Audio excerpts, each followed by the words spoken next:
Sleep is so important. We need it to live. And when we can't sleep, we're desperate for help. But lately, our fascination with sleep feels as if it's taken on an urgency. Do a quick internet search for sleep, and you'll find a slew of articles about how to make your sleep perfect. New gadgets, fancy alarm clocks, stay away from blue light. There are lots of services, products, and advice columns that tell us we're sleeping wrong. Not enough, not quality sleep, wrong position. Even worse, you might find scary messaging claiming that if you're not sleeping right, your life is going to be shorter. You're going to get all kinds of diseases. One of the biggest worries we have about our sleep is that we're not getting enough, and that anything less than 7 hours a night means that we're doomed to bad health. Everything from high blood pressure to Alzheimer's disease. But there are two flaws with this kind of messaging. The first flaw is that it's not completely accurate. 7 to 8 hours of sleep, while recommended for adults, is just an average. And while messages have to be simplified for health communication to the public, sometimes important nuances get lost.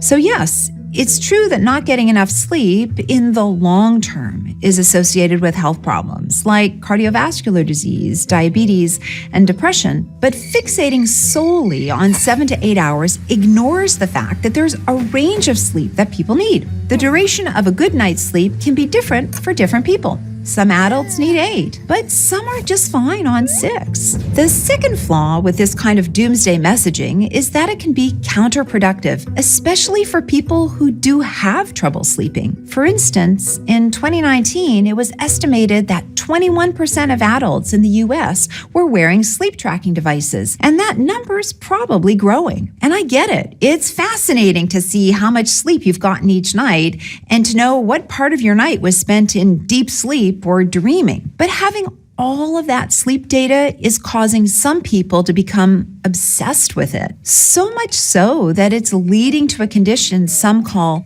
orthosomnia, a preoccupation with the constant need to achieve perfect sleep. And this condition, ironically, is causing more sleep problems. Now, orthosomnia might be an extreme example, but the anxiety of not getting enough sleep is keeping some of us up at night. So here's what some experts are saying. Stop fixating on the number, because that can lead to unrealistic expectations of sleep.